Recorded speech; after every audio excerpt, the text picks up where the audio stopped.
उसको सजा होनी चाहिए और सबको सजा होनी चाहिए। आज जब खुद का नंबर आया तो भागते फिर रहे हैं। और मैं अपने बच्चों की कसम खाता हूँ, मैं मर जाऊंगा लेकिन मैं इनके साथ गठबंधन नहीं करूंगा। आज देखिए सारे भ्रष्टाचारी के साथ ये केजरीवाल कर रहा है, गठबंधन कर रहा है। इमरजेंसी थी, अब 4 मंजिल के अंदर इमरजेंसी बंद कर दी गई है। अगर आप इमरजेंसी हार्ट पेशेंट को लेके जाते हो तो एक टेस्ट होता है छोटा सा, उसकी किट जो है वो 700 रुपये की आती है, वो भी बाहर से खरीदनी पड़ती है, डॉक्टर अवेलेबल नहीं है।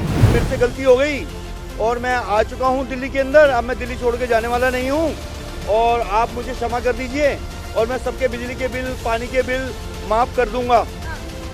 जब तू माफ़ कर रखा था तो अब क्यों माफ़ कर रहा है भाई? नमस्कार, आप देख रहे हैं लीडिंग भारत और मैं हूं आपके साथ आस्था तिवारी। केजरीवाल की बात की जाए तो लगातार 7वां ईडी का समन पहुंच चुका है और उसके बाद से उन पर शिकंजा जो है वो तेज होता जा रहा है। वैसे में जनता कैसे देख रही है, आइए चर्चा करते हैं और जानते हैं कि क्या कुछ उसके जहन में, कैसे देख रहे हैं। लगातार ईडी के सामने पेश होने की बात हो रही है लेकिन अभी तक वो पेश नहीं हुए हैं। ये वही केजरीवाल जी हैं, हाँ। ये वही केजरीवाल जी हैं जो बोला करते थे कि अब फला फला फला जो गवर्नमेंट है वो सीबीआई के साथ में मिली हुई है, उन पे सजा होनी चाहिए। कपिल सिब्बल को सजा होनी चाहिए, कलो मोली क्या नाम था उसको सजा होनी चाहिए और सबको सजा होनी चाहिए। आज जब खुद का नंबर आया तो भागते फिर रहे हैं। ये वही केजरीवाल है जो झूठ बोलने में सबसे ज़्यादा माहिर है, जिसको मैं तो कह रहा हूँ उसको अवार्ड मिलना चाहिए झूठ बोलने का। यही केजरीवाल बोला करता था कि भारतीय जनता पार्टी और कांग्रेस और जितनी भी पार्टियां हैं ये सब चोर हैं, इनके साथ कभी गठबंधन नहीं करना। और मैं अपने बच्चों की कसम खाता हूँ, मैं मर जाऊंगा लेकिन मैं इनके साथ गठबंधन नहीं करूंगा। आज देखिए सारे भ्रष्टाचारी के साथ ये केजरीवाल कर रहा है, गठबंधन कर रहा है। दिल्ली में भी कांग्रेस और केजरीवाल का गठबंधन हो चुका है। तो क्योंकि ये उसी नाव में सवार हो चुके हैं और केजरीवाल जानता है कि मैं फंस चुका हूँ। केजरीवाल तो बहुत अपने आप को समझदार, कोई पद ना लिया, सिर्फ एक जिम्मेदारी ले ली, मैं सीएम हूँ, लेकिन हेड ऑफ द डिपार्टमेंट जो था वो केजरीवाल ही था। तो ये लिप्त हो चुका है। दिल्ली की अर्थव्यवस्था खराब हो चुकी है। दिल्ली 20 साल पीछे जा चुकी है। चाहे आप हॉस्पिटल के मामले में चले जाओ, हॉस्पिटल में कोई फैसिलिटी नहीं है। लगातार ये बात कहते हैं ना, शिक्षा स्वास्थ्य हमारा सबसे बेहतर है। मैं बता रहा हूँ कि सफदरजंग हॉस्पिटल के अंदर जो नई बिल्डिंग बनी है 2 नंबर गेट से जब जाते हैं, उसकी 6 मंजिल बिल्डिंग है, उसकी 6 मंजिल बिल्डिंग के ऊपर इमरजेंसी थी, अब 4 मंजिल के अंदर इमरजेंसी बंद कर दी गई है। अच्छा।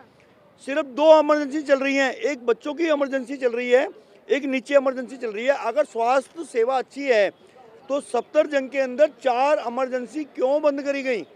राजीव गांधी हॉस्पिटल ताहिरपुर दिलशाद गार्डन में है, कैंसर का बहुत बढ़िया हॉस्पिटल बना था और बहुत बढ़िया बना था। मेरी मिसेस का भी इलाज वहाँ पर हुआ था। आज वहाँ पर हार्ट का हॉस्पिटल है राजीव गांधी ताहिरपुर पे। तो आज वहाँ पर डॉक्टर 70% डॉक्टर वहाँ से जा चुके हैं।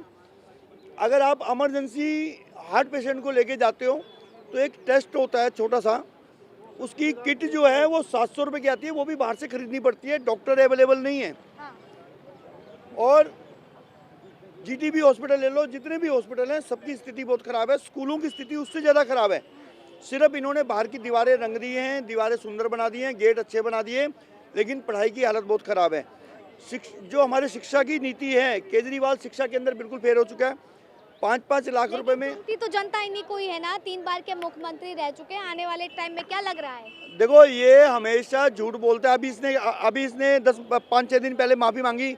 मैं दिल्ली वालों से माफ़ी मांगता हूँ कि मेरे से गलती हो गई और मैं आ चुका हूँ दिल्ली के अंदर। अब मैं दिल्ली छोड़ के जाने वाला नहीं हूँ और आप मुझे क्षमा कर दीजिए और मैं सबके बिजली के बिल, पानी के बिल माफ़ कर दूंगा।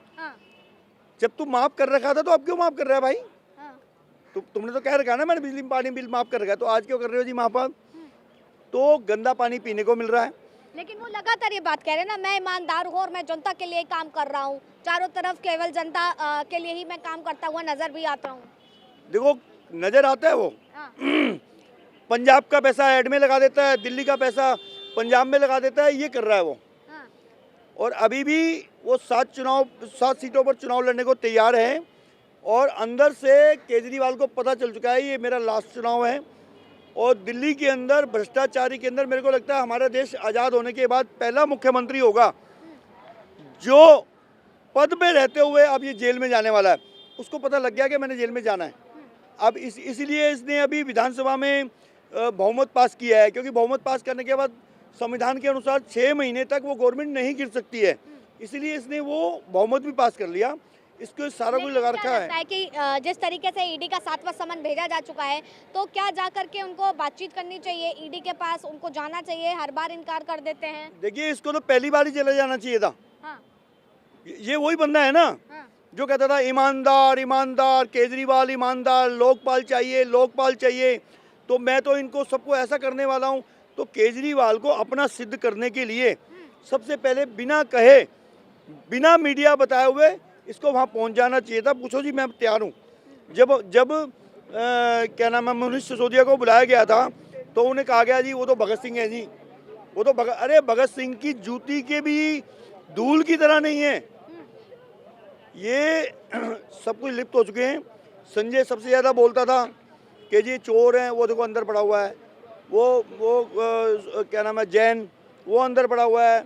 और ये चारों जाकर के तिहाड़ जेल के अंदर ही गवर्नमेंट चलाने वाले हैं। अब ये चाहते, अभी इन्होंने क्या कहा कि जी हमें परमिशन मिल जाए सुप्रीम कोर्ट से कि हम अंदर से गवर्नमेंट चलाएंगे। मतलब कि एक और परमिशन, चोरी करने का रास्ता एक और खोलने की कोशिश कर रहा है केजरीवाल। ये बताइए कि अभी दिल्ली सदन के भीतर भी पानी के बिल को लेकर के चर्चा हो रही थी, जहां आम आदमी पार्टी वालों ने खुद ही फाड़ डाला और बीजेपी पे आरोप लगाते फिर रहे हैं।